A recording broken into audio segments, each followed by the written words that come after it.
What's good, YouTube? It's your boy Zach Zyther checking in for what seems to be a new back workout. I mean, who would have guessed? And today we're gonna be taking a look at a voluminous back session, and there's nothing more to say. Now, not every single set was recorded. I tried to save you guys a little bit of time because I tend to take a lot of sets to warm up and warm into what it is that I'm doing. And with deadlifts already, you saw I started with that 225, but in reality I warmed up with 135 for 3 sets, 185 for 3 sets before going into any of these sets here. And even then, it looks like I'm making the jump from 1 plate to 2 plates to 3 plates to 4 plates, but I assure you guys, I don't do that in the gym. Usually, every so often I do, but it's basically I don't know. I went up to 475 for a single, and I was like, you know what, I'm going to do some deficits, if that's what these are called. I believe these are called deficits, and I do these every so often and implement them into my deadlifting sessions. But yeah, the most I've ever did on a deficit like this was 515 pounds, if I'm not mistaken, for a single. And I could have went heavier, although I didn't want to frick myself up real nice, because doing these deficits and going heavy, it can be a dangerous thing. Your range of motion is so much higher that it calls for a lot more work to be done. So I went ahead and did, what is this, 365?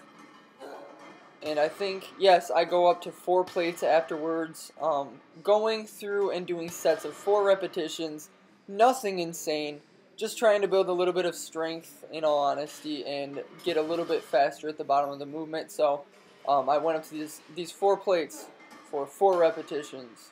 Look at that shit going up pretty easy. But it did get a little difficult. I actually had a leg workout the day previous to this workout, so I had a little bit of lower back, I wouldn't say pain, but tightness nonetheless, a little bit of lower back tightness. And one thing I've been doing lately is doing that Ronnie Coleman style of training. And I've been doing the bent over rows directly after deadlifting. And you can see right here my form's not perfect, but then again, I'm not using straps, I'm not using a belt, and my grip, even using straps, I promise you, my grip strength still goes out using heavy ass weight. But doing 6 repetitions, 1, 2, 3, hold on, let me count this, 4, 5, yeah, I was doing sets of 6 repetitions, and I did 6 total sets. Right here I changed my grip up a little bit. I don't know why I did that, but probably to get a little bit of a different feeling. But these rows are really just instinctive, kind of explosive. You can see I'm not bent over quite as much as I could be. But then again, I just deadlifted for how many sets, so I had some definite tightness in the lower back, and I wasn't trying to screw myself over. But after that, I went to this rowing movement. I'm not sure if this is a high row or a low row. You guys tell me. All I know is it's an isolateral row. I got 5 plates on, and it's hard as shit.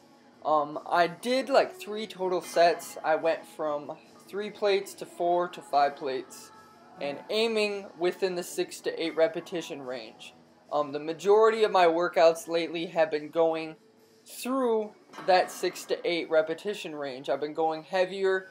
Of course, your form is not going to be as perfect when you are utilizing heavier weights, but I'm trying to get a little bit of mass, you guys. You know, I've got that quality, but I'm trying to get a little bit more mass added to my physique. And it's tough to do, making lean gains. It is so damn, such a slow process. And so, you know, I have to be extremely patient and that sort of a thing. But, you know what, I love training heavy. You guys know I don't give a shit about how much weight that I'm actually utilizing, but that doesn't mean I don't train heavy. I have light days, I have heavy days, and I have medium type hypertrophy type days. But this is an example of a heavier day. You can see after doing that low row, whatever the hell, another isolateral row, I went to this cable row, did 3 working sets, moved into this 1-arm dumbbell row, and did 3 working sets. and I don't know, I may have did even another rowing movement after this. This is high volume training. Definitely not as many sets as I normally do. I usually do anywhere from 4 to 6 sets per exercise. And going heavier, I definitely will usually do like anywhere from 4 to 6 sets with going heavier, depending on the exercise. But after that, I did quite a few rowing movements. I wanted to do a little bit of some pull down type movements for the lat width.